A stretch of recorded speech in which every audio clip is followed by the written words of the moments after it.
I know Austin doesn't. That's why I'm telling the story. So I was 25 when this happened. I believe it wasn't even a year ago. And I wake up one morning. Now, me personally, I like to sleep. Y'all got me pantsless. That's not cool. That's cool. We're renegades here, dog. You can see me in my skivvies. Don't be so antisocial. Let the world see you for who you are. Let the world see your penis. Yeah. No, so I like to sleep in the nude. And I woke up one morning, getting ready to go to work. It was like noon. Walked out into the living room. Mind you, still in the nude because fuck you, I pay just as many bills as everybody else. If they don't want to see me naked, they can watch the fuck out. Right on. My dad stops me. He says, "Hey, Brandon, did you poop the bed?" And I said, "What?" He said, "Look at your ass." So I, for the first and probably only time in my life, did the cartoon look over the shoulder, bend the back, and was able to actually see my ass. And I just see a smattering of brown. And my first thought as I was sprinting back into my room was, I'm a 25-year-old man who just shit the bed. So I throw the covers back, and there's brown everywhere. And I'm like, fuck, no. And then for some reason, I get the idea, maybe it's not shit. I'll smell it, right? So I dig in deep. You dug in deep? Dug in deep. And then I licked it, and it tasted like chocolate and shit. Weird. So I dug in deep, and it didn't have a smell. And I was like, well, if it was shit, you would think it would have a smell. So it must be something else. Why would shit not have a smell? And then I noticed there's a Reese cup on my bed, half unwrapped in a cone shape. And I realized, it came to me, in the middle of the night, my ass half opened a Reese cup and started sucking on it. And I have no idea how it did it or why it did it. But ever since then, I haven't had food in my bed when I go to bed. So I can't think of a better way to start a show than that.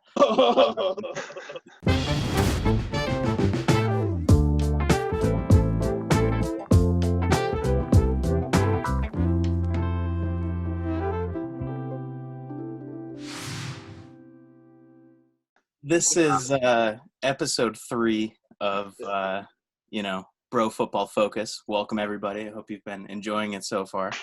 I'm your moderator, Hunter. With me, as always, is Jake, Austin, and for the first time ever on Bro Football Focus, we have a guest. And the first one is a doozy. It's a special one. For the revealing of the biggest nasty bracket, we have a real big nasty with us. We have Brandon Phillips, Jake's brother, also known as Bull. That was his high school nickname because look at the guy. That was his nickname since, what, 5th grade? Oh, yeah, wow. I could worry about that, but yeah. Get some family details here. Bull, do me a favor. Prove to our audience here that you are a big nasty. Can you pick up that iPad and just... Do you want me to take stand off up? Yeah. Or do you want me to take off my shirt too? You don't have to do that if you don't want to. Oh, he's doing it. Nice. Yeah. I'm about 330. Oh, Bull, one of our fans, G-Man, he did ask that you do the podcast shirtless, but should I? No, you can do whatever you want. I'm not going to put limitations on you.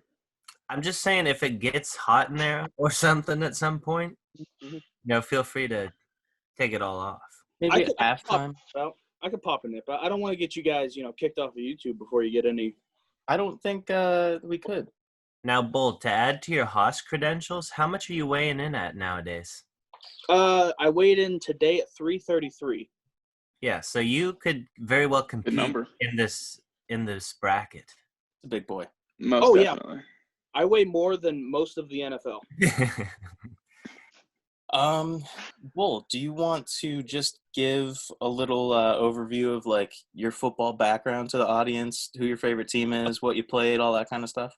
Okay. In high school, I played football since I was a little kid. Played all the way through high school and a season at Alfred University, which is a D3 school. I played center there. In high school, I was a left tackle and a defensive nose. And the way it works in Pennsylvania is one of the awards you can get for, I guess, outstanding performance is being all-region. And I got first-team all-region offense left tackle, second-team all-region offense is defensive nose. I'm part of the Yinzer Nation, big Steelers guy. Pretty happy with their draft, especially with Chris Claypool.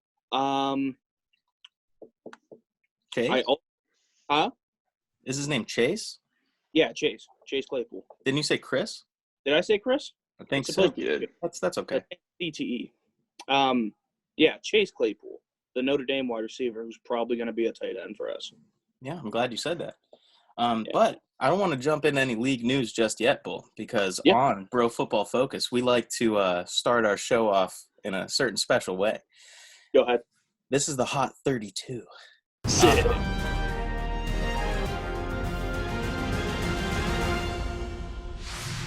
All right, Arizona. The Cardinals have declined linebacker Hassan Reddick's fifth-year option. In Atlanta, the left tackle, Jake Matthews, said he's hoping to have a better continuity across the line in the 2020 season. The Baltimore Ravens have expressed interest in Jadeveon Clowney. In Buffalo, it might be a possible landing spot for Cam Newton if Josh Allen falls to injury. This would be Carolina. Mm-hmm. Okay. Carr. The coaching staff is in love with the second-round safety Jeremy Chinn's versatility. Nick Foles, this is for Chicago. Nick Foles is favored to win the starting job over Mitchell Trubisky. So in Cincinnati, scouting director Mike Potts was flabbergasted when T. Higgins was available at the top of the second round. Flabbergasted. In Cleveland, general manager Andrew Berry deflected questions about Jadeveon Clowney by shifting the focus to Oliver Vernon. Olivier. Signing Dalton will have nothing to do with a new deal for Dak. In Denver, Philip Lindsay was originally upset when the Broncos brought in Melvin Gordon, but he has since come around on the idea. In Detroit, though they declined his fifth-year option, Lions say that linebacker Gerard Davis is a cornerstone of what they're trying to do. Up in Green Bay, former Packers executive thinks Love will be the starter by 2020. I think that probably should say 2021, but that's my bad. Okay, It's a spicier take. I love it. get out of there, A-Rod. In Houston, J.J. Watt was shocked by the DeAndre Hopkins trade. In Indy, the Colts decline safety Malik Hooker's fifth year, or Malik Hooker's fifth-year option, trailing play, and the scheme fit weighed in the decision. That was not read very smoothly. Yeah, Hot 32 is still a very new segment. We're still working out the kinks. We got big news out of Jacksonville as the Jaguars added running back Chris Thompson. In Kansas City, Andy Reid and company are working to drive out complacency in order to avoid a Super Bowl hangover. In LA, for the Chargers, they may be a landing spot for Jason Peters. In other Chris Thompson news, the Los Angeles Rams had an opportunity to sign Chris Thompson, but he chose the Jaguars due to his familiarity with Jay Gruden. The Las Vegas Raiders made an offer to Frank Gore before he signed with the Jets. In Miami, offensive lineman Jesse Davis says that the team tracks their heart rate while working out at home. That's pretty sweet. In Minnesota, the Vikings didn't want to trade Stephon Diggs until the Bills hit them with an offer they couldn't refuse. Out in New England, Josh McDaniels could see real head coaching interest next offseason. In Nolans, chances are low that the Saints bring back cornerback Eli Apple after failing to agree on a contract with the Raiders. For the New York Giants, GM Dave Gettleman says Cam Newton is not an option with Danny Dimes in the picture. New York Jets, the Jets signed first ballot Hall of Famer Frank Gore. In Philadelphia, the Eagles might be a potential landing spot for Jadeveon Clowney. Bad news out of Pittsburgh. Devin Bush says not having OTAs has affected his preparation quite a bit. Out in San Francisco, left tackle Joe Staley recently retired, and what he's claiming he retired for was due to an accumulation of stinger injuries. In Seattle, Greg Olson is confident that he can still play at a high level, even though it's his 14th season. In Tampa Bay, GM Jason Light says they are interested in signing Chris Godwin to a long-term deal, but have not begun negotiations. Second to last, Tennessee, the Titans have declined Corey Coleman's fifth-year option. And finally, in Washington, fifth-round rookie offensive tackle Sadiq Charles Oh yeah. Sure. has the talent to start as a rookie, but will need to overcome some maturity issues. All right, so that was a semi-smooth Hot 32. Bull, you being the guest, I'll give you the pick. What do you want to talk about, big guy? Okay. You only get to pick one, Yeah. and it can't be the Steelers. Yeah. So when we're talking about the Philip Lindsay being upset at first that Melvin Gordon was signed to Denver, how he was initially upset, I feel like that was mostly overblown. I'm sure he was a little perturbed because he thought Melvin Gordon was going to take his job. No? Was he? No, Bull, in the report I read, like, Philip Lindsay was pissed. Like, Really? yeah, like, they signed Melvin Gordon, and Philip Lindsay was like, I think his actual quote was something along the lines of, wow, when you put the work in, you really think they're going to, like, it's going to pay off and they're going to show you some respect or something. And then he thought about it, and he's like, well, Melvin Gordon's here. I'll be able to probably, get injured less and do other cool stuff and focus on my game. So I'm glad he's here. I wonder if somebody busted his balls after he said his initial comments then. They probably did. And he realized that bashing a teammate's probably not, like, the best thing to do. It's not a good move. Yeah, you would think you would know that right off the bat, but I don't know. So, Bull, who do you think is going to have the better season, Philip Lindsay or Melvin Gordon? Statistically. Okay, so it's going to depend on who they start with. If they start with Philip Lindsay and then work Melvin Gordon in, then Melvin Gordon. It's going to be whoever is the spellback. You think? Oh, 100%. Because most of the breaks are going to get taken on the first back. And plus, honestly, it probably still will be Melvin Gordon because Melvin Gordon's had to tote the rock for a while. I mean, they got Eckler 2 seasons ago, I believe. And Melvin Gordon kept getting injured.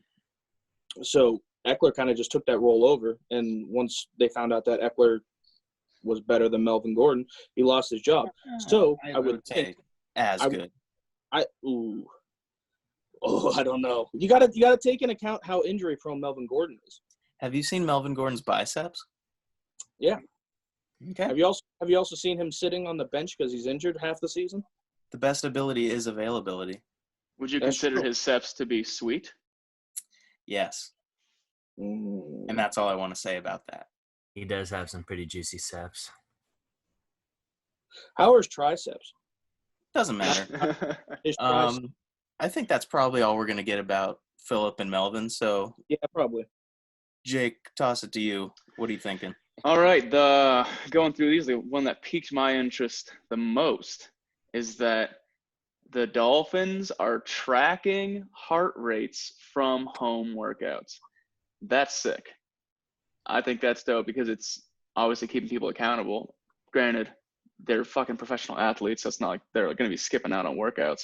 But I just think it's like a little bit past, sensible, because to me, I see, their whole coaching staff sitting in the office, like, you know what?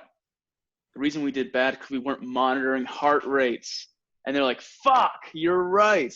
And they're like, strap it on. And they're like, dude, that was a I feel like it's great just idea. so they can see that their Great dudes idea. are, like, working. So that was the one I had the story about, which It's not being one of the worst teams last year. That's not enough motivation. So we're going to be watching you guys, the little heart rate. So do they have the whole team just going off notifications on the same app? Just like, I have whoa, no this idea this the person is specifics. sleeping right now. Like, oh. That's just something that like that tackle said. He's like, yeah, they're monitoring our heart rates. Jake, I feel like that was a little bit of a goose. They're like, oh, hey, like, well, there's some cameras on, so don't do anything bad. They do it like through their Apple Watches and whatnot. yeah, Jake, they had So it's a ploy by Apple. there was that Maple Leaf player that we trained with at Spearman's? Yeah. Yeah, that thing around his chest, they were doing the same thing. They were recording his heart rate in the offseason. And that was in what, 2010? Oh yeah. So And their technology's improved, especially at the NFL level. I'm surprised that is actually news. That little personal anecdote right there, Bull, is exactly why you're a first guest on this podcast. Sick. But yeah, so that's all. That's it for me. Piqued my interest. I thought it was a fun little take there. Austin, what tickled your fancy this week? I mean, I gotta go with the Buffalo news that you had with the. You can't go with the Buffalo news. Oh, I can't do it. Let's see. I mean, outside of that, we do have an opportunity to talk about that later. Keep that in mind. I mean, I was pretty intrigued by Devin Bush saying that not having OTAs has affected his preparation, Yeah. I'm sad that Devin Bush has to deal with that this offseason, and he's not going to be the most prepared that he'd like to be. Yeah. Now, Bull, being a Steelers fan, do you think Devin Bush is going to be stinky because he can't train with the team right now? No, but I think since he's such a new player in the league, it's going to throw him off. He's not going to get as many on-the-field snaps as he'd like to. Wow. But, I mean, that's just something that young players have to deal with. Older players already know pretty much everything they need to know. They just have to keep in shape. Younger players still have to get used to everybody that plays around them, all the different looks they're going to see. I mean, OTAs are a good way to shake out the bugs. I mean, how long has it been since those guys have actually done anything on the field with their teammates? Oh, wow. Yeah, you don't want any bugs in your knees. I think the last time there wasn't an off season, it ruined Blaine Gabbert's career. I feel like Blaine Gabbert ruined his career. Nope. Prototype size, perfect hand size. I don't know what you're talking about. Luscious locks. Just saying. Listen, have you seen like the Sports Illustrated cover that's like Cam Newton or Blaine Gabbert? Who's the dude? Probably Blaine Gabbert because he doesn't have as much baggage. Wow. You're silly, Bull. Bull effectively answering the question. We're going to have to explain Goose later, maybe. Wow. Leave the context clues to figure it out, Yeah. Yeah. All right. So my interesting, my Hot 32 selection, I don't actually think this is interesting, but I think it will segue nicely into our first topic. So out in Dallas, they're saying signing Andy Dalton will have nothing to do with the new deal for Dak. I believe that. I think that's cool. But Andy Dalton being the backup in Dallas, who is going to be the more successful backup this year? Andy Dalton or Jalen Hurts? Ooh, I would say Jalen Hurts, dude, because I think Carson Wentz has a way bigger chance of getting hurt than Dak. Yep. Dak's built like a tank. He doesn't really go down. What do you think? I mean, Jalen Hurts is just going to turn into another, what's his name from New Orleans? Taysom Hill? Yeah, he's just going to be a second coming of Taysom Hill. Albeit, I think Jalen Hurts was the best quarterback in the draft, and I stick by that. Wow. I think Taysom – wait, what? Yeah, I think Jalen Hurts is better than Joe Burrow or Tua or even my boy Jake Fromm. Wow. Boy, you giving us goose right now? No, dude. You coming on here to drop some hot takes? No, I've said that for the past 2 months. I think Jalen Hurts is definitely – I could see in 5 years Jalen Hurts being the second coming of Russell Wilson. Wow. You just told me he's going to be Taysom Hill. What do you mean? No, right now, Philadelphia's going to use him as Taysom Hill. They're going to use him all over the fucking field. All over the field. Then he will metamorphosize into a Russell Wilson type. Well, you yeah, don't, no. You don't think right now Jalen Hurts can throw the ball better than Taysom Hill? I think he can, yeah. but I don't think he's. I don't. Here's the thing.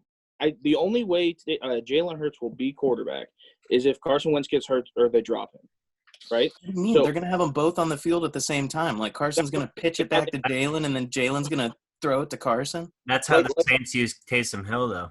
I Thank know, you. but I think Taysom Hill is like a better athlete than Jalen Hurts. I think Jalen Hurts is going to be able to Jalen Hurts is going to be faster, but he's not as tough as Taysom Hill. Taysom Hill's also Jay- bigger than Jalen. Jalen Hurts had like a 500-pound squat in high school. I just think it like churning yardage. I think Taysom Hill is going to get you more yardage than Jalen Hurts if we're using No. them in non-quarterback roles. That might have more to do with Sean Payton just being a genius in inventing that type of position, though. That's I true. don't know. That's very true. I don't know. Jake, any input? Nope. Nothing. Do you know who Jalen Hurts is? No, I don't. Yeah, that's all right. I'm still 2020 learning names. I only That's had okay. one season, and I'm not good enough at Madden, as you guys already know, to play it a lot.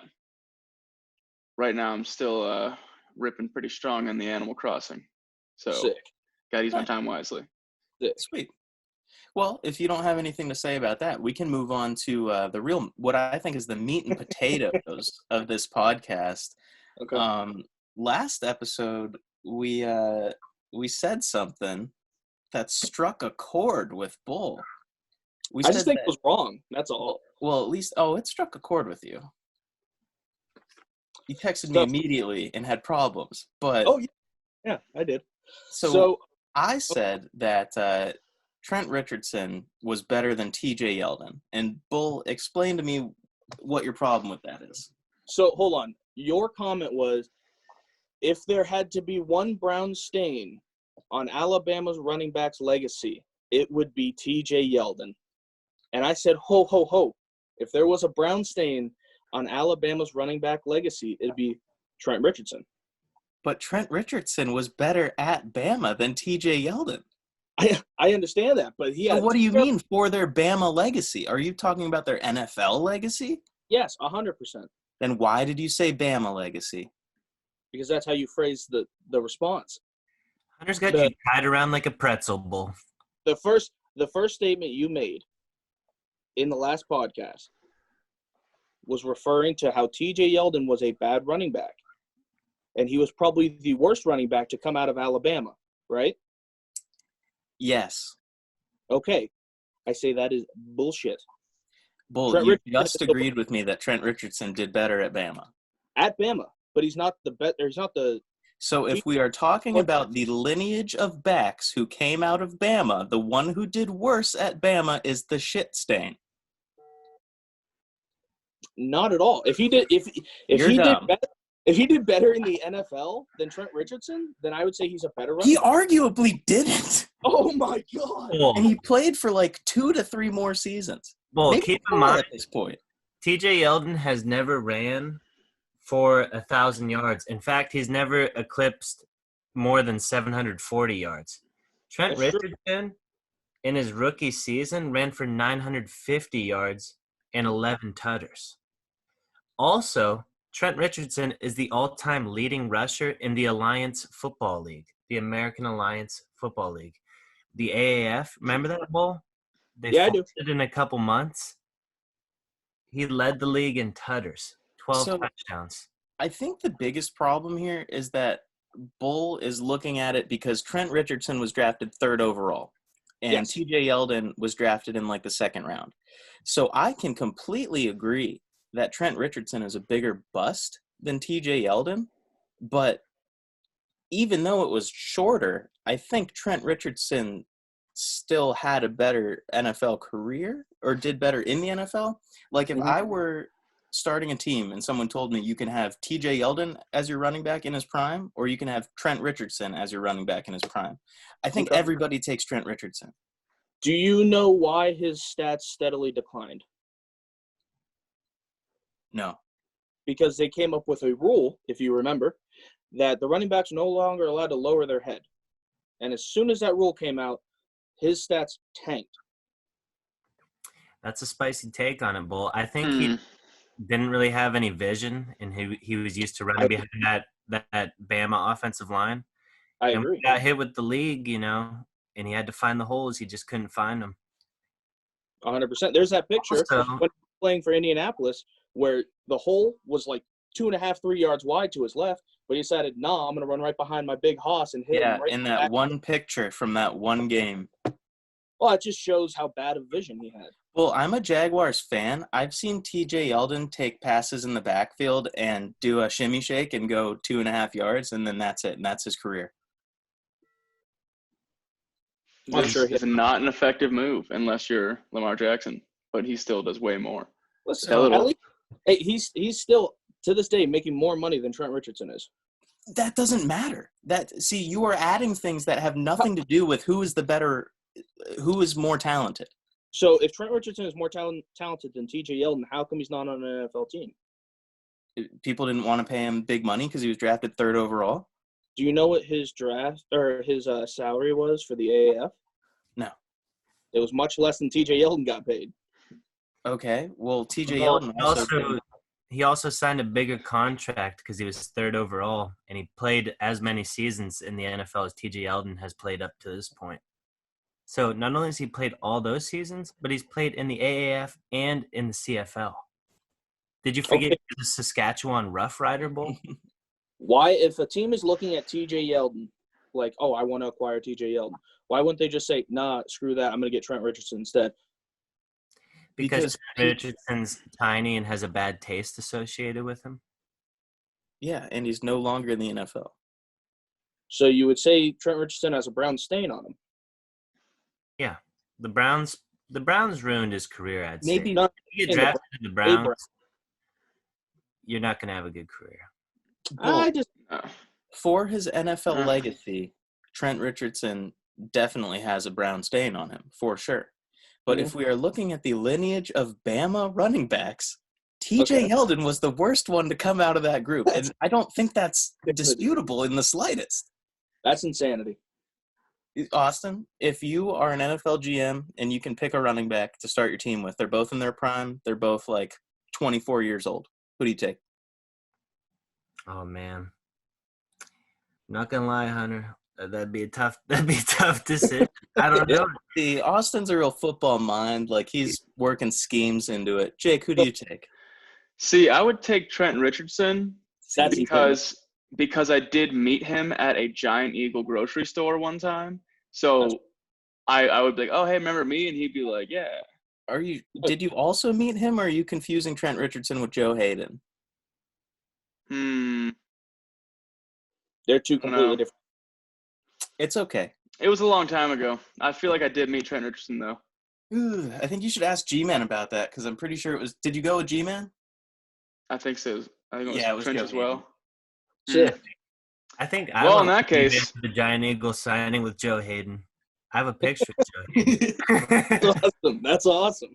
Joe Hayden's quick anecdote while we're talking about meeting players. I had went to the Bob Sanders football camp when I was a young little sport. And I'm like aside of this drill because I'd already went my turn through and there's a lot of kids. So I'm just standing there and guy rolls up. He's like one of the coaches dudes.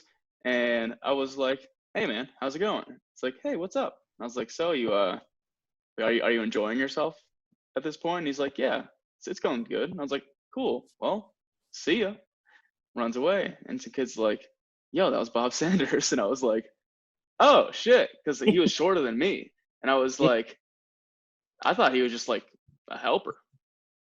And then he's just like, yeah, like that was him. And I was like, oh, I literally just asked, hey, are you enjoying yourself at your own thing? Like, hey. Wow. Jake, do you remember he cheated to win a race against a child?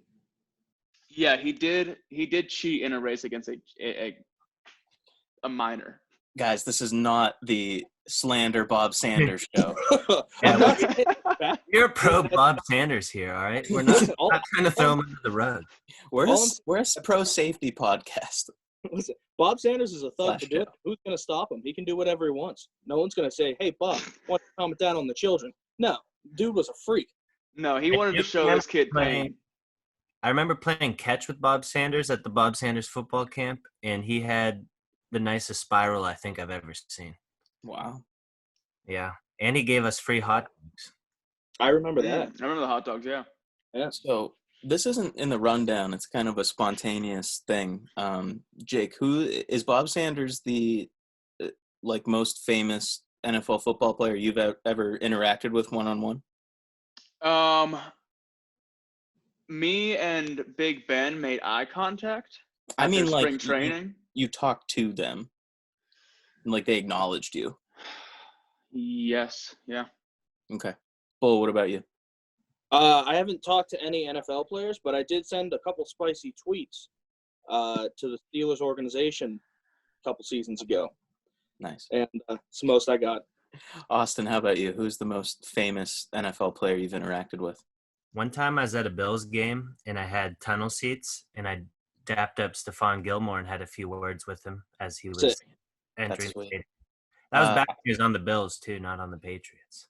I had a similar situation with Mercedes Lewis, tight end for the Jags. He dapped me up. That was pretty cool. But most famous NFL player I've probably interacted with is Michael Irvin. Saw him at the Hall of Fame. He's a personal friend of mine. One time I chirped at Bob Kraft as he entered the stadium for the Bills, and he looked back at me. Yeah, I mean, you Might have been the same game. You're clearly on a personal basis if you're calling him Bob. Yeah. Mr. I might have to revise mine. I was the cameraman for an interview with Josh Dobbs. He's not the biggest, but that's the most recent. Because that was in 2018. I was there too, I'm a right? big fan of Josh Dobbs. Yeah. Yeah. So Nice guy. Definitely nice guy. No, I think Bob Sanders better than Josh Dobbs for sure. No, for sure. He's definitely way more known. He's like isn't he a Hall of Famer? Bob Sanders? No. No? No, but he's been Defensive Player of the Year before.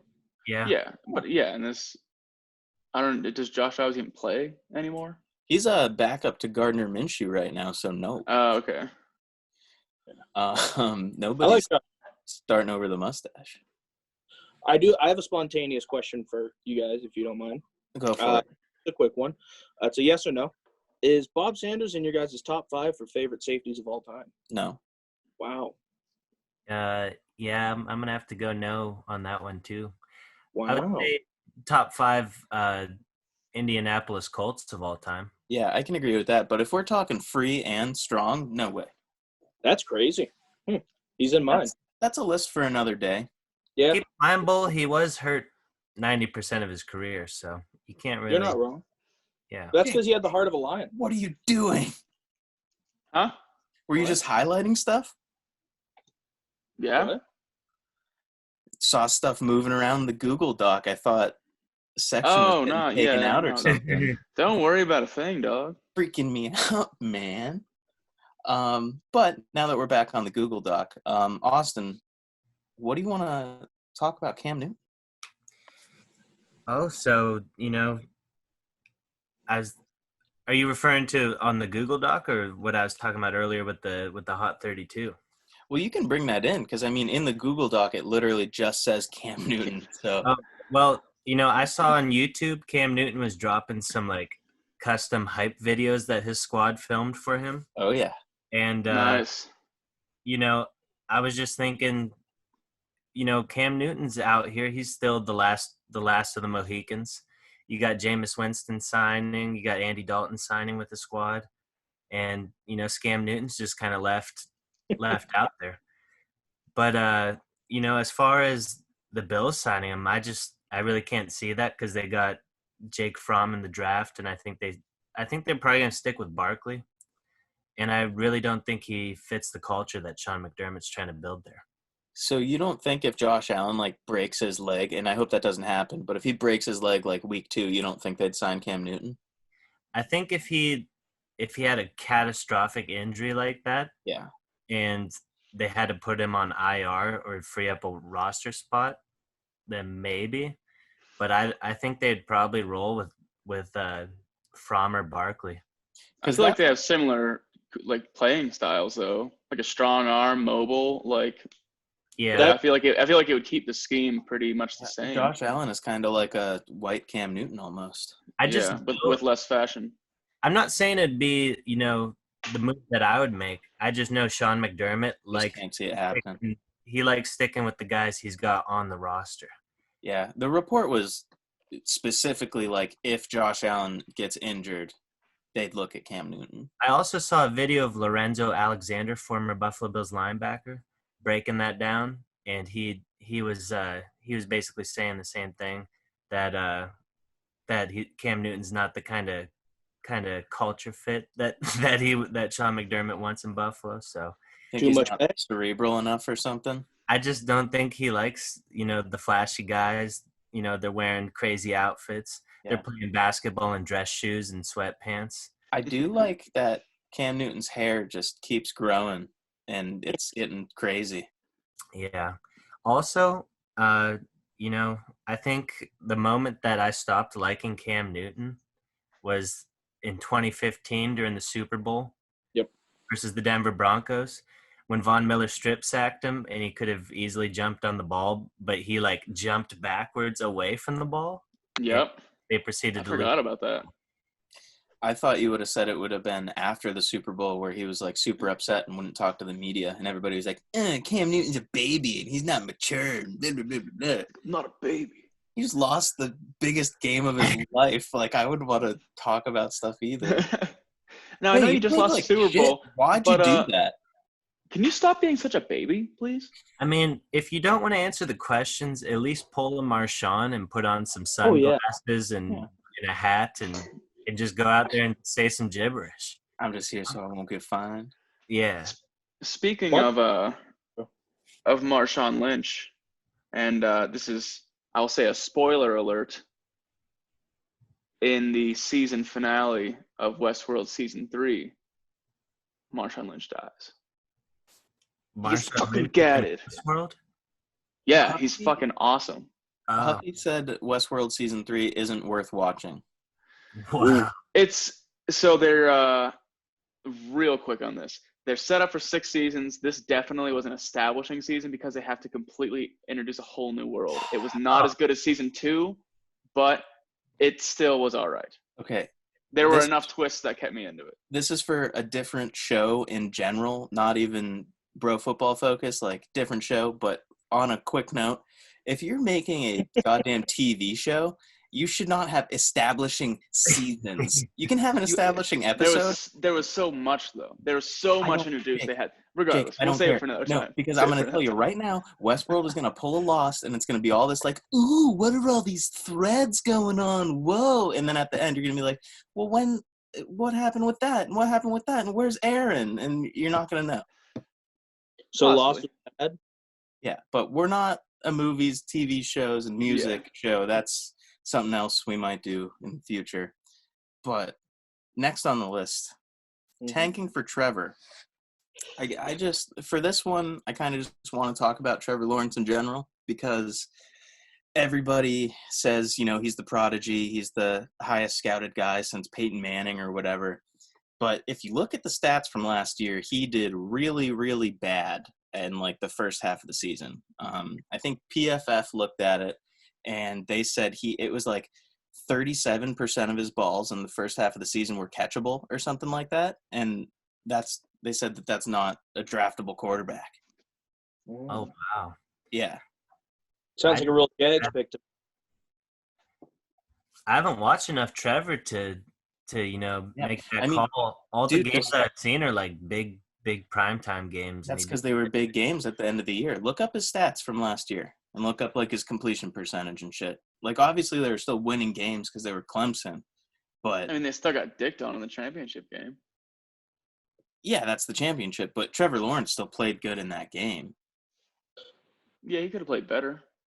Hunter, if you were the GM of the Jags right now, would you be sticking with Gardner Minshew as your franchise quarterback, or would you still keep it open for options? Barring Tom Brady and free agency kind of thing. This season, definitely ride with him, see what he has, because if he's good and you find out he's the guy, great. If he's bad, you ride with him, you get a higher draft pick. What do you think about the Leonard Fournette going on the trade block for a little bit. I don't think he was ever necessarily on the trade block. It was just teams were calling about him and stuff. And I'm sure teams call about guys all the time. But when somebody says, hey, somebody was calling about you, and then that goes on Twitter, it's like, why are you guys calling about me? Blah, blah, blah. But Yeah. they said he's in the plans for this year, which it would be stupid not to be. Because I would rather have Leonard Fournette on the field all year than a 5th-round pick that's not going to be contributing on the field. It's true.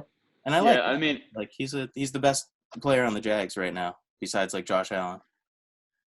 unless there's an established player that is known bad, like should be cut from a team anyways, I would always take a seasoned guy than a young, like hoping for potential. Because like, Jake, especially think about this. So Leonard Fournette, he was drafted like 5th or something, or 4th overall, Fourth. something crazy. And that's obviously not good value. Like you can find good running backs in the 5th round that'll produce like he does. He does have like special characteristics and stuff. But if they were to trade him at maximum, they would get a 5th round pick for him. And I don't like that. That's no. gross. Yeah. That's yucky.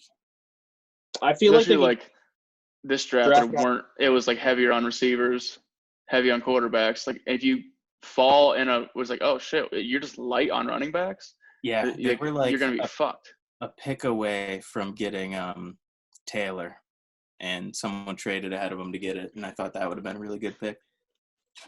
Do you think they would have taken him if he was there? Well, I don't know, because I think that was the Loveliest pick, and apparently they were like super high on Loveliest. Yeah, they just had too many options there. Yeah, but basically with this whole tanking for Trevor thing, I think right now the hype and the spotlight is on Trevor, but if he does what he did last year and has kind of a poor season, I think we're going to see less of a Trevor Lawrence as this is the number 1 pick, and it might be more of a 3 quarterback race. Yeah, I think every year before the season starts, there's like a number 1 guy who's super talked about. Like last year it was Tua. The whole year the Dolphins are tanking for Tua. Well, and then Joe Burrow just kind of popped out of nowhere and took the lead. So you never know if Trevor Lawrence will be the number 2 or 3 quarterback by the time it rolls around. The only thing about Trevor being different, though, is he's been like highly praised since he started. Yeah, since he was 18. Yeah, Joe Burrow's literally like a 1-year wonder for the most part. But yeah, I mean, you're right. Like last year, people had Jake Fromm as the guy who was going to be the best quarterback in the draft. And clearly that wasn't the case. Bull, we can talk after the season, okay? Well, are you a big Fromm head, dude? Oh, I love me some Jake Fromm. You're Fromm-meister. Oh, yeah. Since I saw the Netflix documentary series where it highlighted him and a couple other quarterbacks, I was big on Jake Fromm. Wow. I told you. Yeah, he was my favorite quarterback coming out of the draft, but like I said, I think Jalen Hurts is better than him and every other quarterback this year. Wow. He's going to be Russell Wilson one day after he's done being Taysom Hill. Yeah. So when this is done recording, at some point, I think what we need to do is jot down every one of Bull's future Jalen Hurts takes and just all of his takes in general and really like make sure we can confirm or deny these when they happen. Put it in like a 5-year time capsule because Bull said in 5 years he will be Russell Wilson. I also 5 years MVP. You can put that down too if you want. Oh, yeah. See, that's Goose. You're just on purpose saying crazy stuff right now. He's quite the Nostradamus type. Bull, you're like a 340-pound Skip Bayless right now. All right. We don't need this on the cast. I'm telling you, dude, Jalen Hurts is so spicy. Just wait. Because once Carson Wentz goes down, dude, Jalen Hurts is going to pop off. No, but until he does go down, they're going to like Taysom Hill. You're telling me Jalen Hurts is so spicy, and Jake Fromm is better than that? No. I like Jake Fromm better, but Jalen Hurts is a better quarterback. He likes him better. I personally like Jake Fromm more. He'd rather hang out with Jake Fromm because he's white. Not because he's white. Because I watched a Netflix documentary on him. It's really Okay. what it was. I feel like I'm more. I'm glad you didn't fall into that. Oh, it's it. You're getting bull canceled on the first. Thanks. I have some Quick people in, kick- quick out. Yeah. All right. Well, All right. Jake, would you like to introduce your fun game / list of the week? Yeah. So Jake's fun game of the week is Loveliest Ladies of the NFL.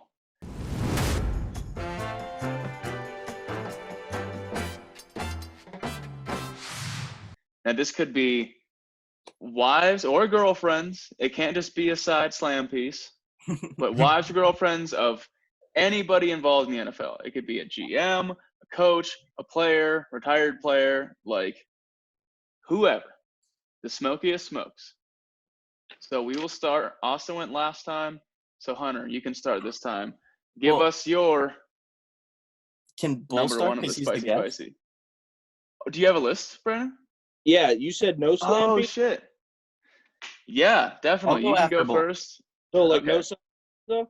Yeah, they have to be in a relationship.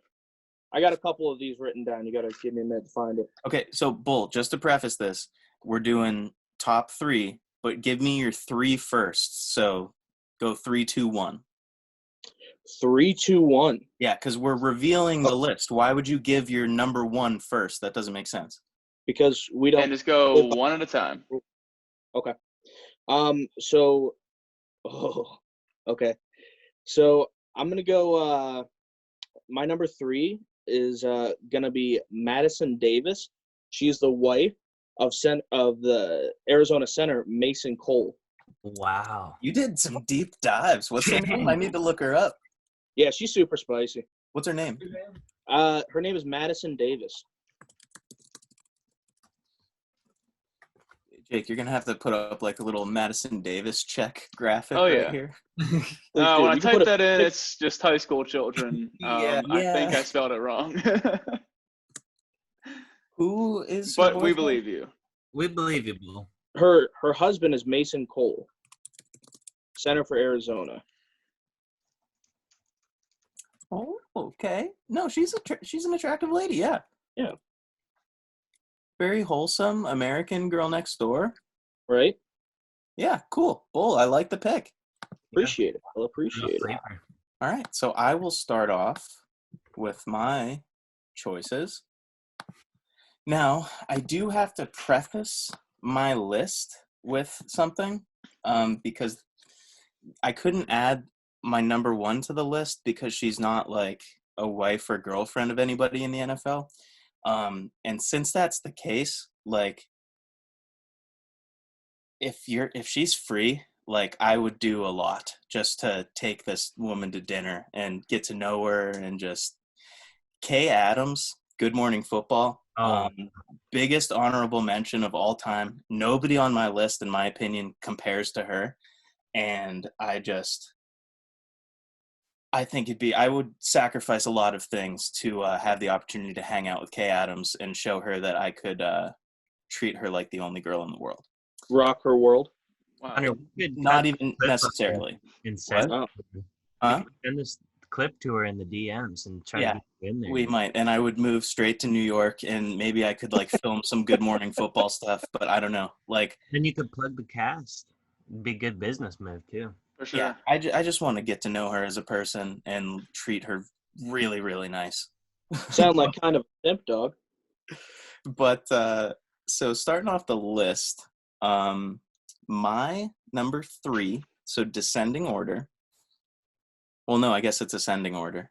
Yeah. But so my number 3. This is tough. We're gonna go with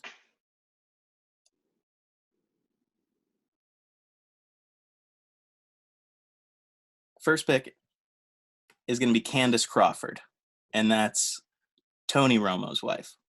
Wow. Yeah. She's Yeah. got.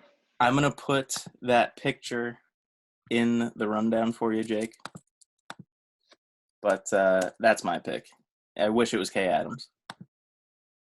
All right. That didn't work, so we're gonna have to do something else with the picks. That's okay.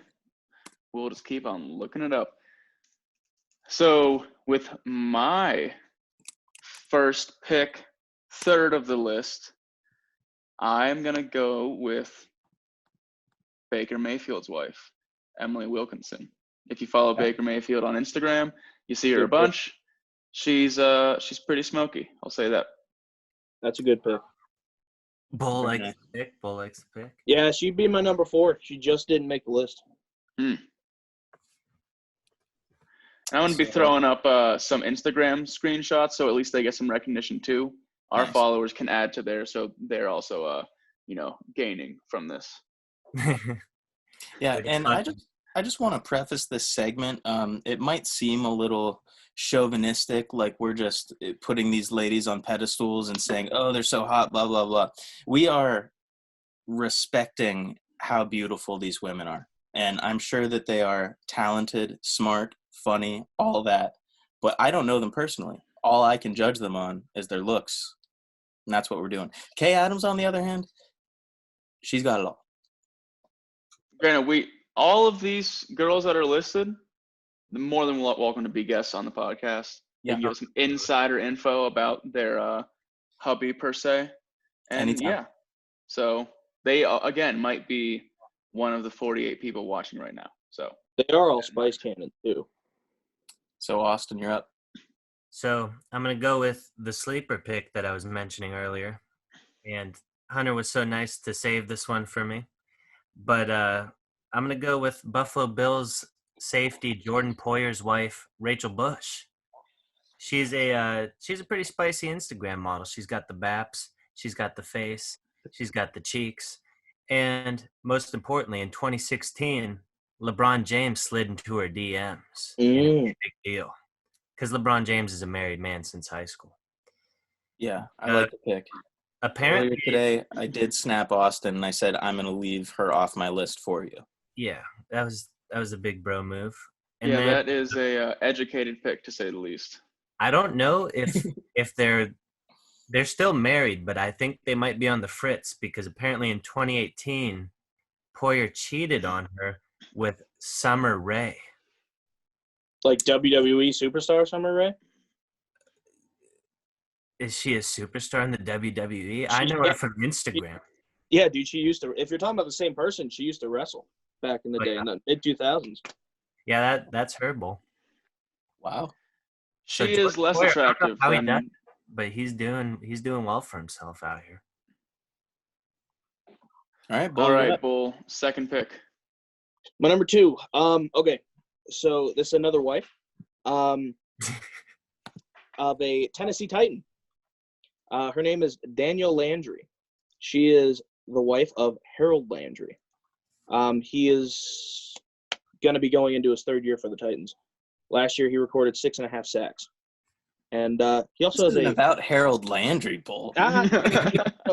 He also has a fine lady to go home to every night. Let me tell you, she is very pretty. Okay. Oh, that's me now, huh? Yeah. Wow. And here I was being a jerk, acting like it was someone else. All right. So number 2 on my list, I think might be a little bit of a surprise because from the pic, she looks a little older because her husband is, a little older than your current NFL player. But my number 2 pick is going to be Tony Gonzalez's wife, October Gonzalez. October. That is quite the name. And the picture I'm looking at, they're at like a Halloween party or something, and she's in some sort of just shimmery dress that almost looks like one of those pillows with the sequins that you can make penises in and stuff. Yeah. Yeah. But she's my 2. Her name's October.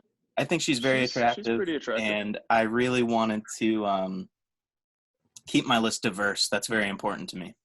I like the pick so far, Hunter. Thanks. I appreciate that.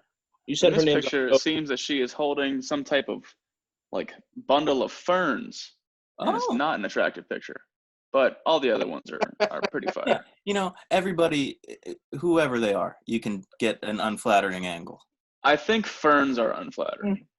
Maybe. But so for my second pick, It is Rams quarterback Jared Goff's girlfriend. I thought you were going to say Jared Goff for a second. He would have been my fourth. He didn't make it. But her name is Kristen Harper, and yeah, total smoke. Oh, damn. Not like she is she's a good middle range of bodaciousness. Yeah. So yeah. So I feel like I came across her a few times and neglected to put her on my list because I feel like, and I like this when girls I'm in relationships with are mean to me, but I just, for her, I feel like it'd be like the wrong kind of mean for some reason. I don't know. Just the vibe I get. You like the spit in your mouth kind of mean? Not necessarily. I have been asked to do that before, and I was very uncomfortable with it. Why? I Let it don't ride. like that. Live Like, free, die hard. Now, Hunter, if Kay Adams is telling you to do that, are you going to pull the trigger? If I put in enough legwork and treated her like the only lady in the world, and somehow, Austin, I don't even want to think about that. I don't want to think about Kay Adams in that light. Yeah, I don't. Because she is a wholesome female, and I want to have a wanna spit in her 2.5 mouth. bedroom house with her with 2.5 kids, a dog, and a white picket fence. Hunter, that's a good answer right there. And you spit in the dog's mouth. That's hot. Yeah. All right, Bull. All right, Austin, give us your second. Yeah, Austin, second I'm pick. sorry for skipping you. All right, well, I can't believe this one's still on the board, but I'm going to go ahead with Seattle Seahawks quarterback Russell Wilson's wife, Sierra. Yep. Yeah, she was on my list for sure. That's a pretty low-hanging fruit. Sierra's hot, but it is low-hanging fruit. That's why I didn't add her to my list. I watched a video earlier of Russell Wilson at the draft with his ex-wife, and she was super excited when he got drafted because she thought she'd just hit the lottery for life. But little did she know that Russell Wilson would break up with her and marry Sierra. Yeah. And then, I also like that Future was Sierra's ex, and the Falcons would blast Future's music during pregame warm-ups when they played Seattle. There are sound bites of Jalen Ramsey talking to the sound staff at Everbank Field or whatever it is now, and he was like, "Oh, dude, you got to put the Future on. You got to put the Future on." And they beat the Seahawks that game. That's the key, dude. He got in his head. Yeah, That's Russell Wilson. They probably were stealing the radio frequencies from the coaches, cut it out, and they're just putting Future in there. He's trying to listen to plays, but he has fucking Mask Off going. No! It's so catchy. He's cocking me! Bull, who's your numero uno? Okay, so my numero uno is my numero uno, but she almost wasn't on the list purely because we have the same last name, even though we have no relation to each other. It's just Phillips is a very common last name. As far as you know. Yeah, no, I know for a fact. Who is this? Yeah, ancestry, dog. Kayla Phillips. She is the girlfriend of Deshaun Jackson, and she is like the perfectly genetic Bull. fiend. She almost made my list, and I was gonna say she is like a hot girl in like a music video from 2004. Like, I am into it. Right? This Right? is Deshaun Watson's girlfriend? Deshaun Jackson. Yeah, I can see it like Jackson. Too Fast, Too Furious as like an extra. Yes. Yeah, it's like perfect. Miami, looking like a Miami girl. Yeah. That's what I'm talking about. Like, she just looks like she could have some apple bottom jeans. Yeah, I can see her next to Luda while he's trying to pull off some weird. Yeah, dude. He's throwing bows and sees her, and he's like, oh, Monica, no, Menage. we got to roll out.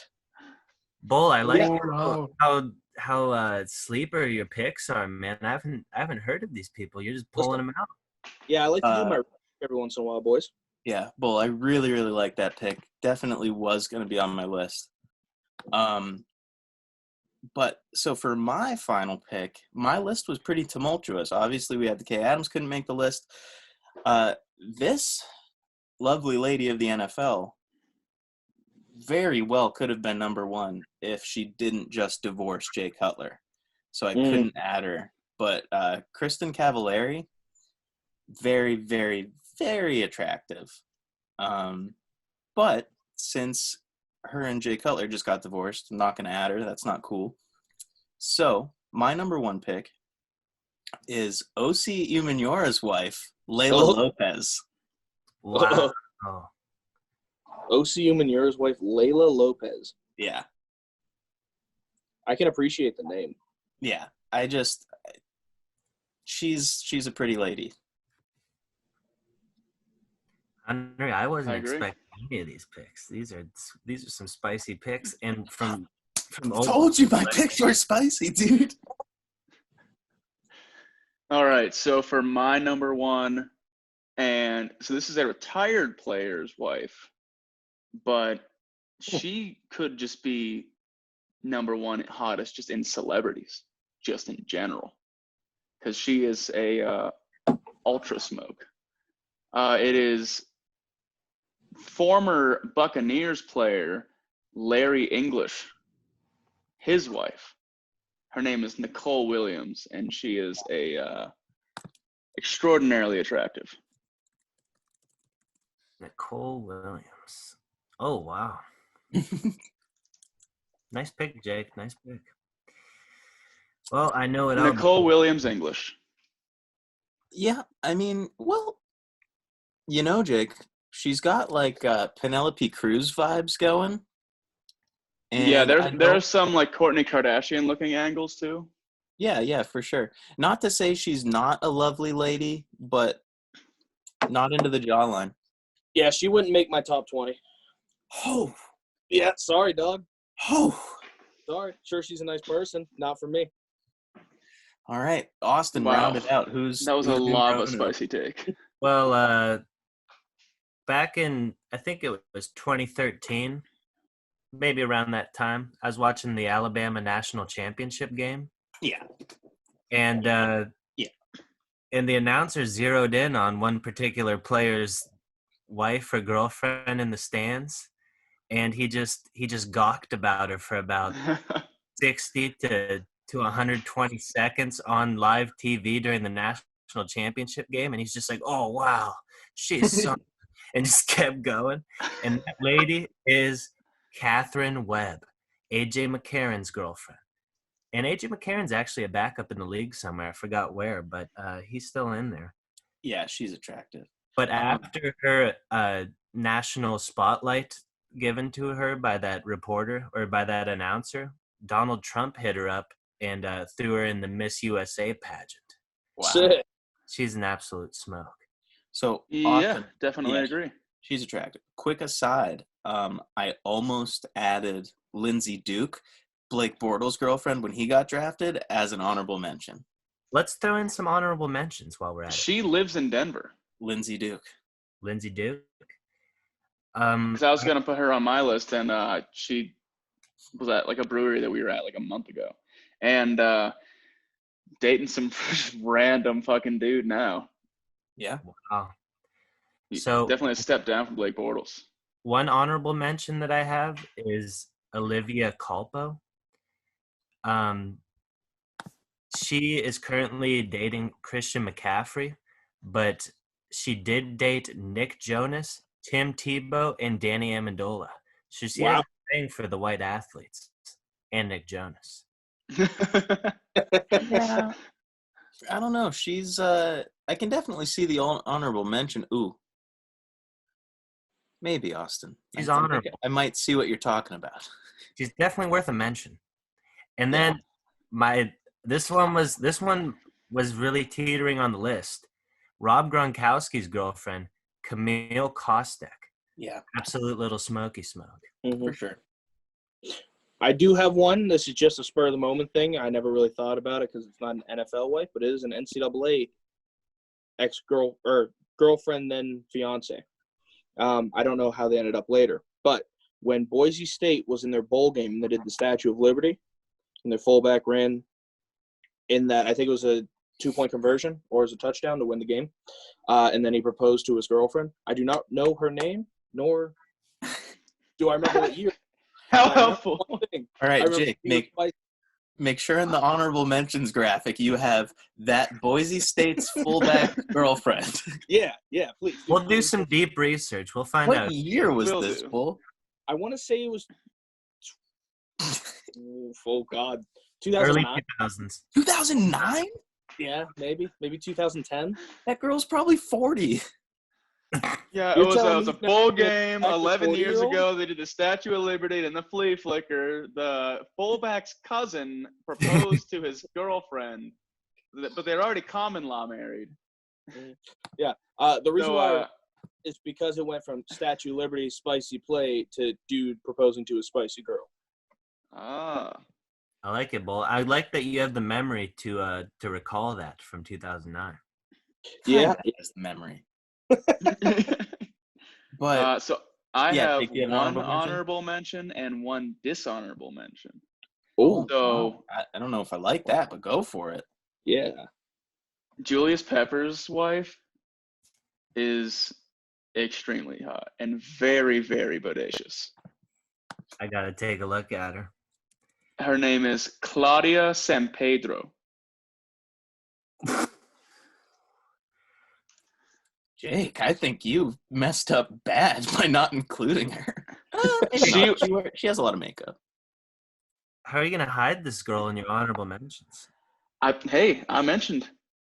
Yeah, no, Jake, I think you were right by excluding her. It was close. She was like the next one. She's But very, very my attractive. my dishonor, and it's obviously not dishonorable, but I will say Giselle is not as attractive as people make her seem to be. Yes. I Like, she really isn't. agree. Not to be mean, but she definitely rides the line of horse face. Yeah, and I mean, I think South Park hit it right on the head. She kind of looks like a dude. Yeah. Like if you crop out her face, like it's like not attractive. Everybody. That might be Tom Brady's interest, honestly. You know, he really liked. I think it was probably just like an early 2000s thing because in the early 2000s, like Giselle had that like model body that was popular. Then. So like when Tom Brady first starts popping off, whenever they do their thing, everybody's like, and plus you got to think how like derpy and like doughy Tom Brady was. That doesn't matter. 2000s. He's winning Super Bowls. Like that doesn't matter at all. But around that time, people see that and they're like, "Oh, Tommy B's dating supermodels. Giselle's so hot." Blah blah blah blah blah. But yeah, you're right. Now, and then Instagram became a blinders thing, and off. like now we can see. But And I'm not gonna. Tommy B has hit up other chicks throughout the years on the side, or do you think he's a? No, I don't think so. He kisses his son on the lips enough. He doesn't need any other action. Yeah. But I'm not going to give any more honorable mentions because I already gave like 3. Mm-hmm. So, Jake, I think that was the best list/game so far. Well, I mean, that was the second one. So I still think it was the best. So I could agree. Can I mention one thing, kind of as an aside note? Sure. The best couple to ever come out of the NFL was Vince Wilfork and his wife. Yeah, and they have a son who's a linebacker because when you have two hosses who mate, they create a big, strong hoss. Yeah.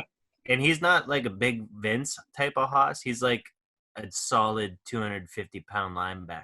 Like, have you ever seen Vince Wilfork cook barbecue? It's phenomenal. Oh, yeah. Bull, we were just discussing this the other day. Well, no. Bull, I don't know how you're doing these segues so well without even knowing it. But talking about hosses, this is the reason why you're and here. Especially Vince Wilfork in his overalls cooking barbecue. Now would be a great time to talk about the biggest nasty bracket. I feel like that wasn't on purpose, but I'm really glad that you got us here.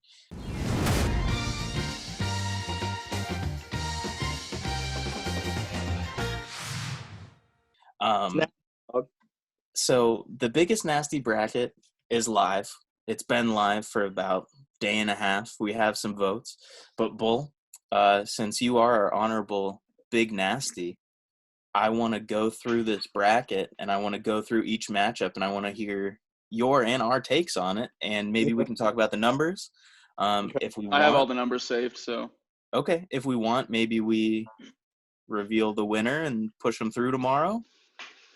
Yeah, so let's just show the matchup to Bull. We'll get his take, our quick thought, and then I'll reveal the winner. Bull has them. So, Bull, first one, we're looking at Akeem Hicks from the Bears and Joel Bitonio from the Browns. What do you think? So, before we start this, how do you vote? Because I didn't know. Instagram. It's on Instagram. We'll physically weigh in your live vote. Yeah.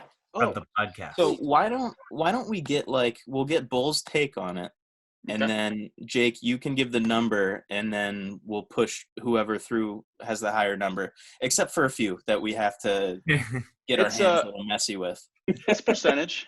But if it's close, because there are a few that are tied or close to tie, so we'll count Bulls as an extra, from a Haas to a Haas. Yeah. So Bull, Akeem Hicks, Joel Bitonio, what do you think about that Haas matchup? Okay, so Akeem Hicks is a really big nasty, right? Yeah. He's honestly one of the best ones I've seen on here. But when you're talking about big nasties, there's a couple of cities you got to make sure you hit up and you show respect to. This is one of the few times you can show Cleveland some respect. Anybody from Cleveland is going to be a nasty, and Joel's a pretty big one. Bull, I couldn't agree more, and this is why I have you here. This is why we do it, and I feel like a lot of the people responding to this poll and voting didn't understand what a big nasty was. I feel like a lot of people are looking at the height and the weight and voting for the physically bigger guy, but a big nasty is the guy, doesn't matter how – he's going to be big, but there's so much more into it. You don't want to line up against this guy. You think he smells bad, he's gross, you think he's going to beat you up after the game – he might be ugly. I don't know, but another part about I would like to mention that with that beard, you resembled Joel Bitonio quite a bit. Do I? It is a little bit. Oh, I do. That's so we should fun. cut this up and act like we got Joel Bitonio on the podcast. So, Jake, how is the first matchup shaking out right now? So, the numbers on this kind of staggering, with Akeem Hicks at a 68% vote over the 32% of Joel Bitonio. Yeah, and I honestly think that that's just because Akeem Hicks weighs 32 more pounds. That's true. That's how many people have voted so far? 20. Okay. Now, how long are we going to leave this open till? Can we leave it open till the next podcast? We're pushing this first round through. After this, right? Yeah, we're going to know what round 2 looks like at the end of this podcast. Oh, sick. But I think that one, despite everything you said, Bull, I think that one we kind of have to stay true to the votes on.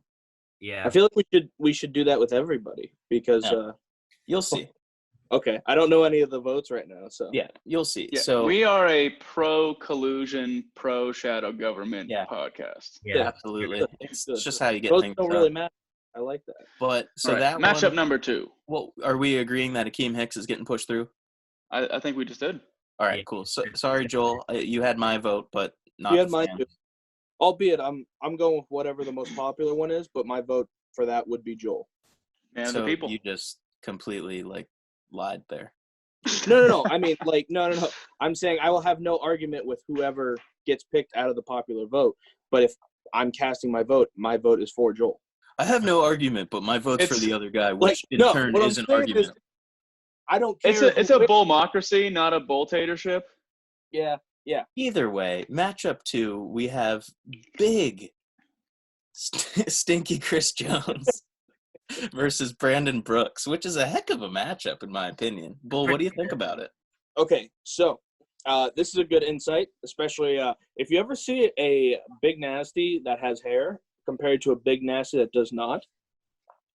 2 key things. 1, the big nasty with hair is going to look more disgusting, but the big nasty with no hair is going to be more disgusting. When you have less hair, you sweat a lot more, and sweat equals stink equals nasty. Big nasty. Chris Jones. Chris Jones is your pick.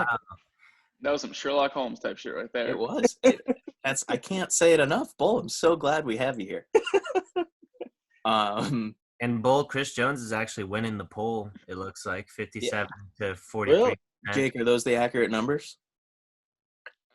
Yeah, so I have 55 to 45. So you must be looking at a more updated list also. Ooh, Austin, you might have to be our numbers guy. I'm straight up on the Instagram right now. Oh. All right. So you're telling what were the numbers? Chris Jones was what? Chris Jones is at 57%. Brandon Brooks is at 43. Sorry, Mr. Brooks. Chris Jones has won round one. And that sucks. Brandon Brooks is one of my favorite guards in the league. Yeah. Round three is a throwaway round. Jags don't really have any big nasties to speak of. Jawan Taylor versus Derek Brown. I don't even know if we need to talk about this one. I think it's Derek Brown. Yeah. Derek Brown by a landslide. Yeah. He's got What's the percentage just for the heck of it? 80%. Well, I don't plus, know who gave Jawan the vote. Was it UH, Doug? You throw him a sympathy vote? No. So here's a quick side note with geography. There's a certain cutoff when you're looking at the United States that if you're below that cutoff, if you're in Miami or Jacksonville, or in the lower parts of Texas or California, you don't sweat nearly as much as if you're like in the Carolinas. I don't know why, but it's like your body acclimates to that kind of heat more. It's very strange. Yeah, I don't know. I don't get it. I'm not a scientist, but that's how it works. Clearly. That's why it's Pro Football Focus and not Pro Football Focus. So we're cool with it. Yeah. I imagine Derek Brown is the winner. Yeah. Oh, 100%. Yeah. Okay. Now, this next matchup, Bull, your vote might determine this because it's at 50-50 right now. So, Bull, matchup number 4 in the first round, we have from the Seahawks, Chance Warmack, and from the Vikings, Michael Pierce. Yep. I already know my vote, but I will say before that. This one's obvious. Yeah. Well, Chance Warmack is a very awesome name, but Michael Pierce is much sweatier.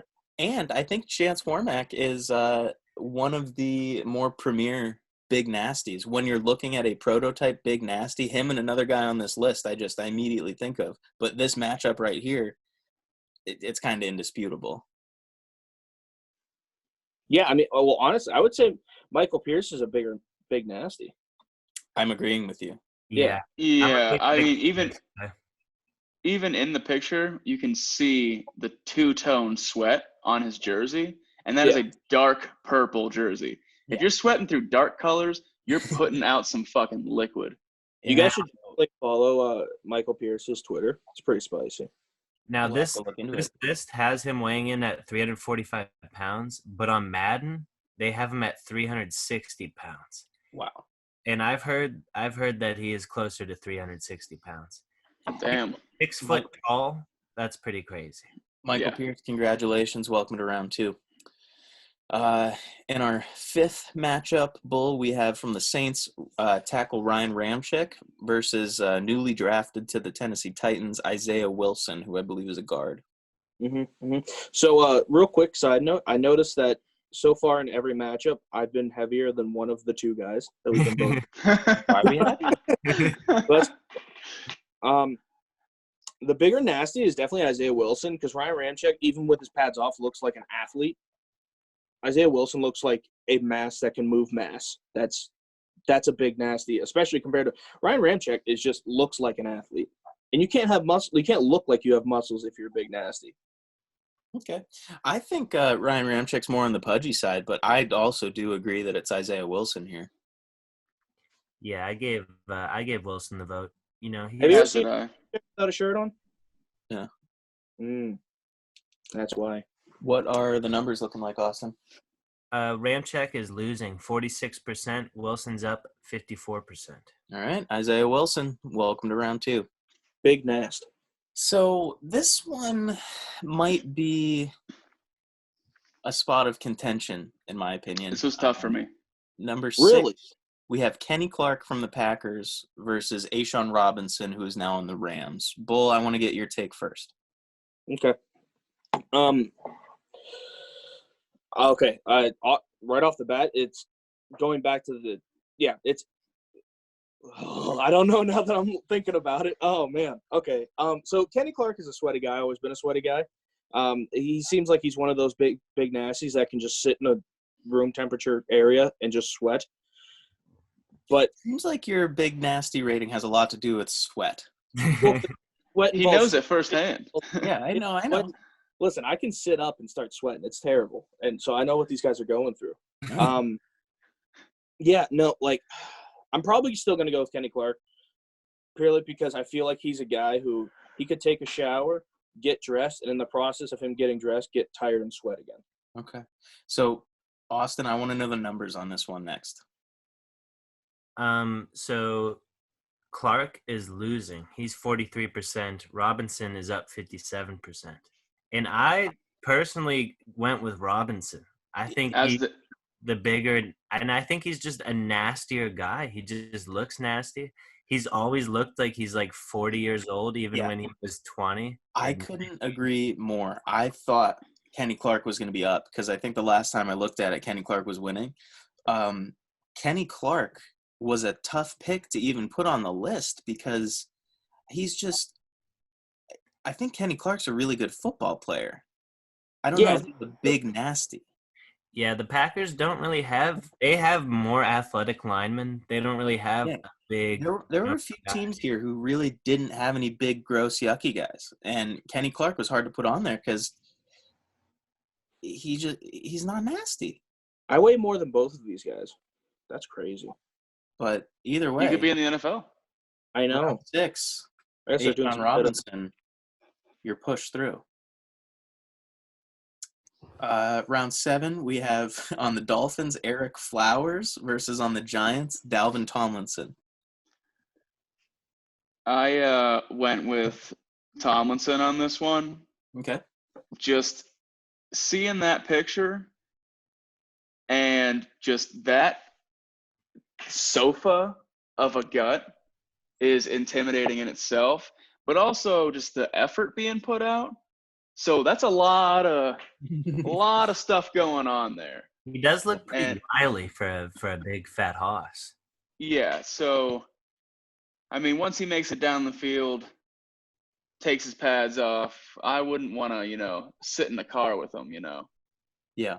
because I would have to have all the windows down. This is an interesting one for me because Eric Flowers, I think, is a big nasty, but I don't think he's a good football player. So this is a good example of what a big nasty is. Like, again, you don't have to be good at the game to be a big nasty. This one right here, though, I would probably choose Dalvin. Yeah, this one I just I went with the guy who he looks bigger and looks nastier. I went with Eric Flowers on this one, but I think Dalvin Tomlinson, I think he's, definitely a better football player, and I think he's a lot more tenacious. And, maybe he does deserve to win, but this one was kind of even. So before we get to the numbers, what do you think? Okay, so this is 2 different types of big nasty bodies. Tomlinson's body is going to look more like a bowling ball than anything, and Eric Flowers is a very tall big nasty. So you really got to think which one repulses you more. Personally, I think the taller big nasty repulses me more, purely because I'm 5'11". Yeah, no, that is interesting. Eric Flowers. So, Bull, if you're getting down in a 3-point stance, who are you more intimidated by in the trenches? Lining up across from you. I would be more intimidated by Eric Flowers, but I'd rather go up against Eric Flowers because it'd be easier for me to get my helmet under his chin. Interesting. Or get my helmet in his knee, whichever one I'd have to do. Probably the latter because he's a big nasty. I don't know if we went over this or not, but Bull was a big cheater when he played football. Oh, yeah. The quarterback never got touched, so that's that. He got the gerb down. Following the rules. But Austin. It looks like we're even between the 4 of us. Yeah. Yeah. Eric Flowers is actually winning this one, and he is winning 65% to Dalvin's 35%. I thought that'd be closer. I thought the proof is in the yogurt. But I have no problem forcing this one through as it lies. Yeah. So, Eric Flowers, I don't like that you're advancing in a tournament, but welcome to round 2. This next one. So this is another one that I think is kind of a gimme. DJ Reader versus Ndamukong Suh. Do we even need to talk about this one? I think you're one ahead, Hunter. Oh, am I? Yeah. No, I'm at DJ Reader and Domkin Sue as well. Oh, the next one on the Instagram. Is 8 is Jarrell Casey. Yeah. Oh, I'm looking at the Google Doc. So am I. Sorry. We can go there. I will say, I bet you my pick is different than your guys's because I think you guys picked DJ Reader, right? No, this one I went with Ndamukong Suh. I just Yeah. Oh, okay. Yeah, when so I did I. think of Suh, I think big nasty. You have to be nasty, not in just the sense of hygiene, but in just dirty, tenacious, tough football plays. And I've seen Suh stomp on people's nuts. Yep. I've seen him poke people in the eyes. Yeah. I've seen him just grab people and just twist them around. And Yeah. he's always hitting the quarterback after the play. I think he's definitely the more intimidating and nasty hoss in the trenches. And just his trash talk. Like, he literally verbally bullies everybody. Yeah. Now, what are the numbers on that one? Ooh, Suh is he's pulling ahead pretty good, 81% to 19. Yeah, not a question. Sue's going through. He might be a favorite to win, to be honest with you. Domkin Sue's Possibly. This is a fun one. Jarrell Casey versus Linval Joseph. I think we also may know who has this one, but Bull, what do you think about this? I think, well, right off the bat, I'm going to let you know, it's going to be Linval Joseph for me. This goes back to, I like Jarrell Casey a lot, and I think he's too athletic to be in a big nasty. He looks too athletic. Okay. In comparison to Linval Joseph, who just looks like so he looks a lot like Tomlinson. They're both like big bowling balls.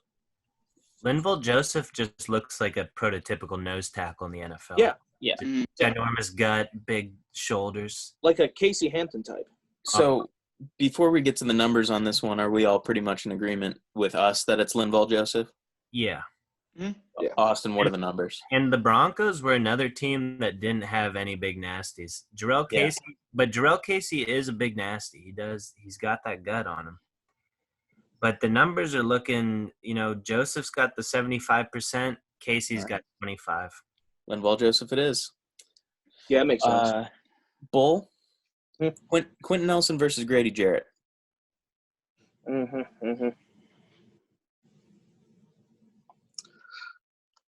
So, okay, I'm going to go with Grady Jarrett. Here's why. Because 330 looks a lot better at 6'5" than 305 looks at 6 foot. And I just don't think Quentin Nelson sweats. I mean, every game I've seen him, I've never seen him sweat. Watch a sound effect with Quentin Nelson. Okay, I'll have to. But, yeah, I've never seen him sweat. Watch any tape on Quentin Nelson. I have all the time. You have all the time, and you don't think Quentin Nelson is a big nasty. I'm constantly watching Nelson film, dude. Listen, Quentin Nelson is one of my favorite offensive linemen in the league, but I've never seen him sweat. Like, really, One of? forehead sweat. Maybe the TV isn't high enough resolution. That's true. I can see his sweat in the still frame that we have for him. Yeah. Really? Yeah, Grady Jarrett's not even sweaty. They definitely just oiled up his arms in that picture. Or they spritzed him down with like a Windex bottle. Yeah, I don't sweat, though. I do watch on a black and white TV, 12 inch. So. Yeah, that's it. So for this one, I feel like it might be a little divisive. Jake, what do you think about this one? I picked Quentin Nelson. I feel like face paint adds to just like your grit because you want to put shit on your fucking face. He got a dope ass visor on, and he just looks like a dude that halftime he just rolls in the locker room and just opens up a Coors Light and just slams a few beers down. Like, he just looks like that kind of dude. Absolutely. So, and I mean, like, just with being 6 foot, that's as tall as me, and you're 305, like, I've seen bigger. And you just don't look nasty in that picture. Like, this picture, he's telling me, like, he's trying too much. And the big nasties don't give a fuck. Nasty's don't care about the I'd be terrified to line up across from Grady Jarrett, though. Bull, I don't think you've watched enough Quentin Nelson tape. He would – I mean, Quentin Nelson would probably pick you up over his head and pancake you. So, okay, funny story about that. It happened. Back when I played at Alfred for that season, I was kind of surprised with how terrible most of the team was around me. Well, yeah, you were at Alfred. Yeah, well, I expected, it's going to be college, it's going to be a higher level. There's a lot of dudes there that were just not very good. There were a lot that were. But the best player I ever played against was actually, he played for Alfred, and it was one day in practice. He was a senior. The reason why he was not playing Division I was because he was legally blind. So I got to block this guy. Guess what happened? Play one comes up. I snap the ball. I give it everything I got, and he lifts me up like I'm a baby, and he walks me back into the quarterback. I was like, okay, let's try. Maybe I didn't go hard enough. Let's try it again. Second play, lifts me up again. And by that time, I was like, yeah, the only way I'd be able to stop this guy is if I blow his knee out. So I understand I'm nowhere near a D1 talent, and I now know what that feels like.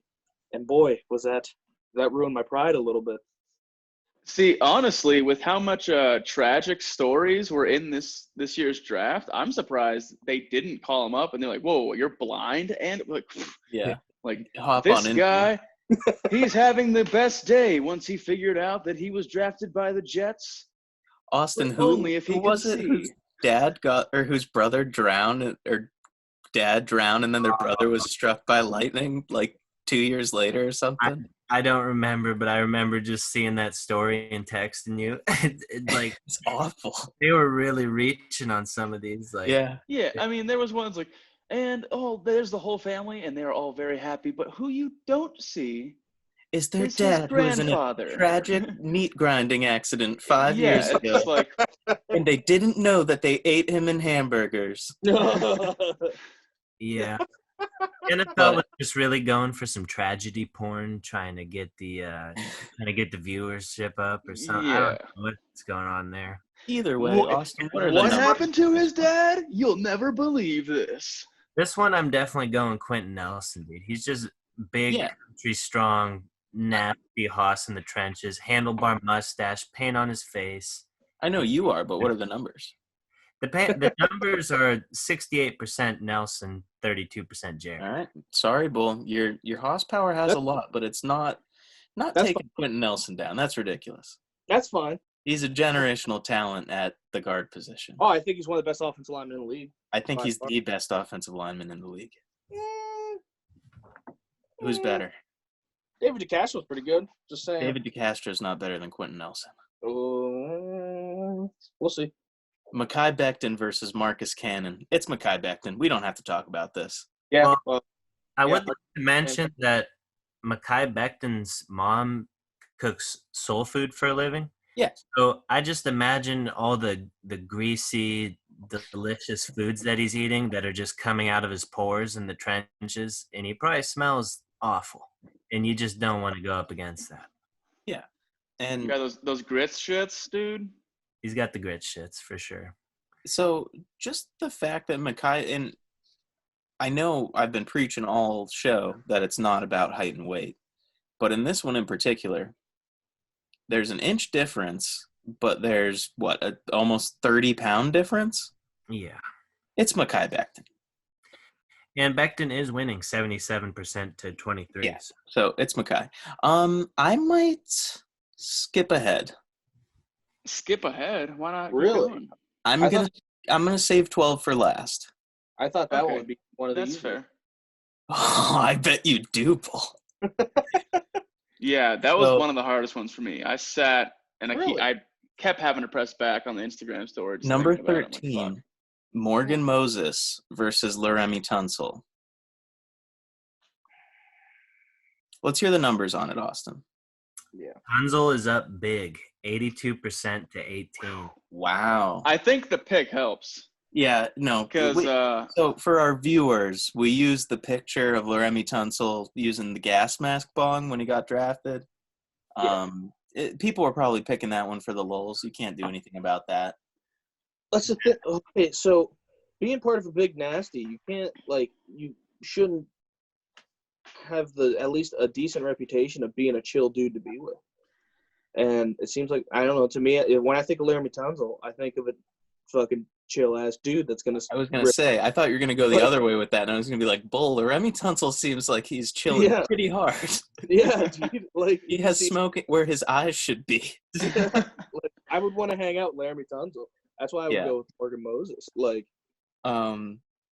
Austin, I know you have feelings about this one. Yeah, I mean, I'm not a big Laramie Tunsil guy. I really don't think he's that tough. I don't think he's that nasty. And Morgan Moses is 100% just a big, disgusting hoss. I feel like most of his weight is water weight, though. No, a lot of it's around his muffin top area. Yeah. You can see it. Yeah, I mean, he has this like wiggle shape going on. He's got Like the there's a hour, lot of rolls under the rolls under the rolls. and you can This- see in his lower body, he's got a lot of horsepower in his cheek area. So This Here's- one in particular, I just don't think Laramie Tunsil fits the description enough to move on. Yeah, no, I don't even know why he's in here, to be honest with you. I think the picture swayed votes. So I do too. yeah, I think it swayed me in the opposite direction more than anything. Huh. Like, So looks like we're doing a veto. I of will the say, people's. Morgan Moses, his body type is reminiscent of a guy who got super fat before he got super strong. Just Okay. as a Good method. see that? So are we all in agreement that we're vetoing Morgan Moses through? I mean, whoever the people voted. yeah, I don't want to disrespect the fans, if it's Yeah. that big of a landslide, but I don't think Tunsil is mean or tough enough. I mean, he was mean enough to negotiate the biggest contract in the league by himself See- without an agent. Here's Austin, the thing. I think we both agree that a big nasty isn't necessarily going to have the capacity to get himself a good contract. Yeah, I mean, I'm just trying to, play devil's advocate here. I really, Hunter, I thought it was to the people, buddy. yeah. We said at the beginning of this that we're going to have discussions and possibly push people through. Sometimes the fans don't know what's good for them. See, yeah, I think the fans have to respect the power. Yeah, They can't get everything they want. you can't let who said it? Bob McNair. You can't let the inmates run the prison ball. That's, I guess. I would Can't love to do see it. you in a role like how Roger Goodell is now. I'd like to see you in that role someday. Me? Yeah, As the commissioner of the NFL, yeah, that'd be pretty as a- sweet. I would like that too. Kinda I'm like not gonna Rocky. lie to you. I hope nobody watching this is looking at my application for that job, because several years as a fantasy football commissioner, I orchestrated quite a shadow government, puppeteering many things. One time I actually spent all of the winning prize money because I was pretty confident I was going to win, but I didn't. So I ended up having to pay the winner back like $300 like 5 months after the fact. See, I think that would put a new spin. I remember that. And that would definitely make more people watch. People were upset. Oh, what's the crazy guy going to do Very. today? Is he going to just add another 2 teams because he doesn't care? Okay. I think that'd be sick. So Battle 16, 16. veto. You mean Wow. Battle 13. 13? 13, Jeez, man. veto. Morgan Moses. Now, this next one I think is a little spicier than that one even. Okay. Yeah. Bull, we got Danny Shelton versus Trent Brown. I want to know what you think about it. Okay, I hate to say it because Danny Shelton is a big nasty, but Trent Brown is 380 pounds. If you're that close to 400, you should be able to walk away at least one round, like, as a big nasty. There's no doubt. I mean, but Jake, Danny I want Shelton your is thought. 345 at 6'2". That's the thing. No, it's got to be Trent Brown. It's 380. Yeah, Jake, I want your thoughts. Yeah, Trent Brown is the statistically biggest hoss of the full bracket. And I agree with Bull. Like, if you can't make it past the first round, like, Yeah, Austin, I want your thoughts, and then I want the numbers. I mean, I'm a big Trent Brown guy. I've heard rumors that he has dipped over 400 pounds at some points. That's Nice. awesome. He's just a mountain of a man, so I'm all in on Trent Brown. What are the numbers, though? Numbers, Brown is winning. He's 74% to 20. So I don't think there was any debate to that one. I'm totally Well, taking Brown. Well, Did you I was add- talking about on Instagram. It's different than this one. I was talking about the Trent Williams Tyron Smith matchup. Oh, Gotcha. Okay. Well, yeah, I mean, so the real quick, last one wasn't posted to the end. Trent Brown going through. I couldn't imagine the amount of the balancing act that the flight crew would have to do in order to get that man on a flight. Like, 2 seats. That's how. Yeah, they Dude, got to you're put 3 gonna need, guys like, on the other 3 or 4. aisle. Have you Yeah. ever watched My 600-Pound Life? They have to get 2 seats. I live my 600-pound life on a reg, dog. I don't even watch it on TV. So this is a real tough one. One of our Steelers correspondents, Richard Haynes, actually pointed out the fact that putting these two guys up against each other in the first round probably wasn't a good choice because it's a good matchup. I did a random order. This was non-biased at all. I will put that disclaimer out there. Yeah, so there you go. Completely. So Bull, being our big nasty expert, Trent Williams and Tyron Smith, what do you think? And when you're done, I want to hear the numbers. Okay, so remember what I said earlier about, like, in the Carolinas, you're going to sweat more than if you're in Florida? Well, D.C. is above that line. Trent Williams plays in San Francisco. Oh, does he play in San Francisco now? He got traded during the draft. Oh, yeah, he did, didn't he? Huh? That LA sweat, it's You know different. what? Once Yeah. you get middle country sweat. Yeah, no, okay, sweat. so San Francisco here's- sweat. I think I'm going to pick Trent Williams because if he's going to be on a flight, and this is kind of my barometer of what I've been using for everybody, if you're sitting in an airplane, which one would you want to sit next to least? I think Trent Williams, because most of the people going to or from are going to be a completely different body type than him, and they're going to look at him as a disgusting person. Okay. But Tyron Smith is going, like, to Texas, so they're just going to think he's some boy that rustles cattle all day. They're Yeah. going to be home with his hoss. This one I'm pretty passionate about, and I'm a big Trent Williams guy. You know, he's got the nickname the Silverback, and he's got a giant chain with a black diamond silverback gorilla. Also, he's just a fat and strong hoss, and he's the most intimidating guy in the trenches, in my opinion. He's got the black visor, he's got the tattoos. Tyron Smith has abs, and he's jacked. That's true. He's not really, like a big fat nasty. That's very true. So I think the best way to put this one may be that Tyron Smith is big and he's nasty, but he's not a big nasty. Yeah. Yeah. Yeah. That's Jake, really do you good. have any input on this one? Because it is like Ye- they're even stats. Yeah, they're from our sources, our research cronies. They're exactly the same stats.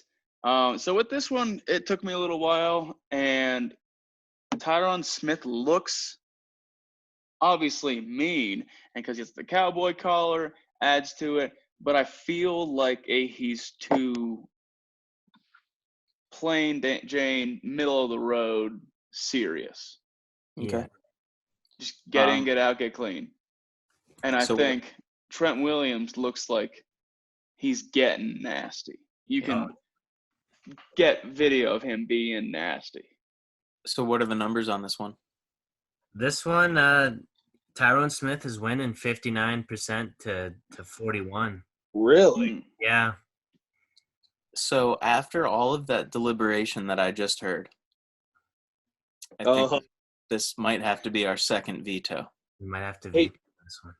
Hey, Jake. Because, and first and foremost, Bull, we never, ever, ever once said, like, hey, whoever gets the highest vote goes through. I said, who do you think is the bigger nasty?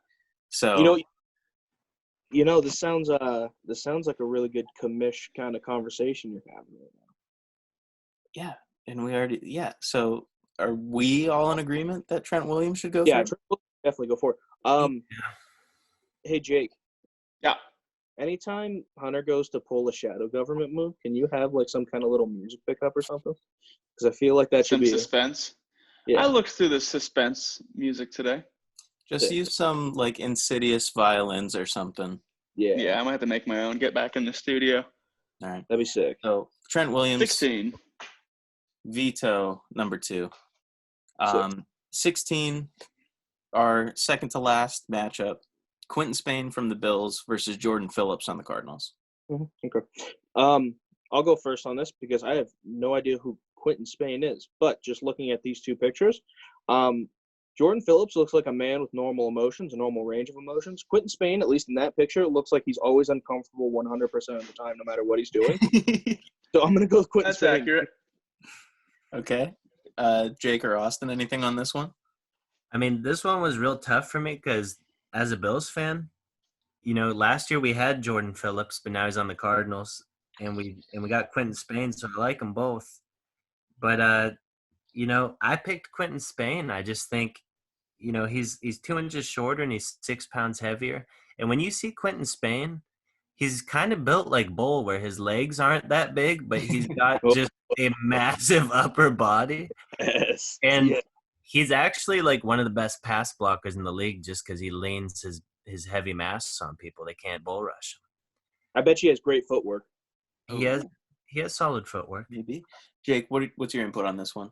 Yeah, so along the same line as what Austin was saying, and maybe this is because I've just lived with a hoss my whole life, but there's something that when you have a big belly and that's where most of your weight is, you get this thing where half of the numbers on the jersey shows because of how much it gets bunched up. It's a minuscule thing, but a trained eye can see it. So when you see half the numbers are gone, you know that there is fabric wedged in between your titties and belly.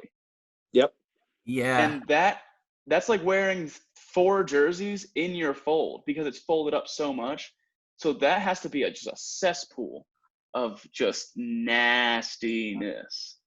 Jake, that might be the most compelling argument I've heard so far. We might have to veto Quentin Spain through. Well, what are the numbers? Jordan Really? Phillips is up big time, dude. 80% What? to 20%. See, so this is another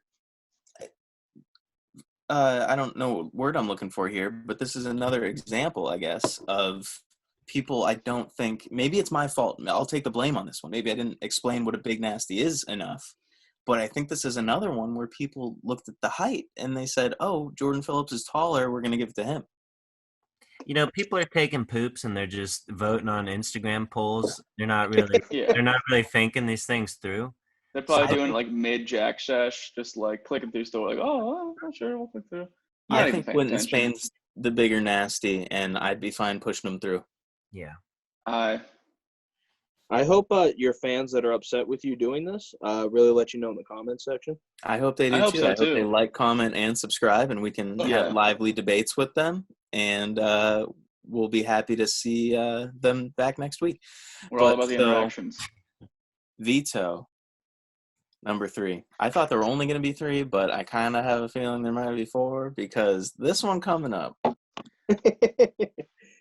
I probably have the opposite thing of you guys, and because you're a Steelers fan. But this matchup is DJ Fluker versus David DeCastro. First of all, not even for the reasons why I am so passionate about this. They're the same height, and DJ Fluker is 24 more pounds or 34 more pounds. 30. It's 24. No, 24. Yeah. I'm not. I did bad on the math SATs. You took a bath in math. I took a bath. See, when I'm doing math, I'm thinking about taking baths. It's bad. But yeah, so Bull, let me know your take on this one, and do me a favor. Try and pretend you're not a Steelers fan. Okay, so I'm gonna have to. Okay, so you're gonna learn a little bit of an emotional side of being a big nasty. You have to be a bad person, or at least come off as you are a bad person without somebody talking to you, just by your actions, right? DJ Fluker has not done anything to do that, but David DeCastro has done something to prove the opposite. When he took down Myles Garrett to the ground, he might have saved that man's life. As shown. Yeah, Marquise Pouncey was ready to go to jail for his quarterback. And that act of kindness right there. Which is weird because his quarterback's a racist. I feel like both of them are bad people. I do definitely think that Mason Rudolph is a bum. But I also think you shouldn't probably hit a man with his helmet. Well, that was after the racial slur was dropped. I understand that, but you still shouldn't do that. No, and for sure. In 2019, though? Yeah. No, I'm not saying Mason Rudolph is in the right. I definitely think Mason Rudolph should have got his ass beat. But okay, so I did comment on your last video. You guys had it wrong. It wasn't Mason bad, Miles bad, Miles good. It was Mason bad, Miles bad, Marquise good. I don't know, man. I think we're just a pro Wait, Miles Mark- Garrett, Marquise anti-Mason Rudolph show. Pouncey's good. Yeah, because that's a Mark- big hawk that defended his quarterback, no matter if his quarterback He was right also or wrong. defends Aaron Hernandez. He defends Aaron Hernandez, and he defended Richie Incognito when he bullied Jonathan Taylor out of the league with racial slurs. He So probably not only does he support Mason Rudolph with racial slurs, he first of all- supports Richie Incognito. Yeah. Hey, Marquise Pouncey is a ride or die kind of guy. That's the kind of guy I'd like to line up next to because I know he has my back. No matter what happens, he has my back and I have his. He probably supported Big Ben when he pulled his penis out in the back of that Buffalo Wild Wings through the fly of his zipper, too. Listen, everybody makes mistakes. Buffalo Wild Wings is a wild place. Sometimes things get out of hand, all right? See, I want to know, did he wash his hands or did he have sauce? I It was would like probably to, saucy. I would like to add one more thing to this comparison. David DeCastro is a Stanford Cardinal, That's true. and he went to an Ivy League school. It's very true. DJ Fluker was genetically grown in the Alabama Hoss factory and is well known to be one of their nastiest hosses in recent memory. Their OSHA standards are not up to par all the time down there in Bama. See, I will also add the fact that living in Baltimore, you gotta be nasty. Like, watch The Wire. DJ Fluker's lived a lot of places because he's not that good. Yeah, he's all over the place. So you guys agree with me? It is DJ Fluker. Okay, I thought you guys were going to say David DeCastro. Oh, no, I thought you were going to say David DeCastro. Me too. No, I don't. Like David. And I think he's the better Yeah. football player, and he's definitely nasty in the trenches. But I think So we all agree on this one. I am so relieved. Well, I don't think the fans agree. Well, no, Hunter, What? you'd be surprised because the voting looks like it took a turn, and it is currently tied at 50-50. Easy peasy, DJ Fluker, you're going through, buddy. You made it. We didn't even have to go to the fourth veto. So, yeah, we got to use our 3 vetoes, and we used them wisely, I think. So I just want to put out there the reason why I'm so passionate about this one, and we have a lot of Steelers correspondents watching. I thought David Castro was going to take it in like a landslide, but DJ Fluker, look at any picture that we're going to put up of this guy. This guy is the embodiment of what I think of when I think of a big nasty. Just look at this guy. He is, and I'm not going to say he's the biggest nasty because we don't know yet, but he's prototype big nasty. He's definitely the type of guy you're looking for when you're building a nasty line. Yeah, first team all nasty. I do have my favorite though. Who's your favorite? Quentin Spain, dude. Quentin Spain. Yeah, give us. So you think he's gonna take it? Like, give us your projection on who you think the biggest nasty is gonna be. Yeah. I'm not looking at how you guys have the brackets, but I will say I would like to see Quentin Spain and let's see who else. I would like to see Quentin Spain and Ndamukong Suh in the finals. I don't know how the brackets are set up, so I don't know if that'll work. That could be interesting. I am personally not gonna put any stakes in this. Oh, if I were betting, I'd be betting on Spain. I'll let the fans decide, and then we veto. So Yeah, exactly. But since Bull's the guest, he can say who he thinks. I just don't want to. The one thing I'm not going to do is if it gets to the final round, I'm not going to veto that, unless DJ Fluker's involved. Maybe we can reach out and contact whoever wins the biggest nasty to congratulate them, and if they want to have any words, we get a certificate. We should just Maybe build them a coupon. free T-shirt that says "Biggest Nasty Champion 2020 BFF Podcast." Hopefully, Yeah. they'll Yeah. get an interview. We'll have and to us. maybe charge them a little extra because it's gonna have to be like a 6X shirt. So We should also, also send him a bucket of grease. Big nasty, do like Yeah, grease. why not, dude? I think it'd be cool. You know, if I got a bucket of grease in the mail, you know how happy I'd be? I'd put that bitch on the mantle. So, Bull, as a premium hoss, if you're one of these NFL players and we just mailed you a free T-shirt and a bucket of grease, would you wear that on national TV and talk about our podcast? Oh, 100%. That's Bull. If I went on to if I went on to a podcast that I knew was a friendly podcast and you guys had done that for me, I would probably take the bucket with me.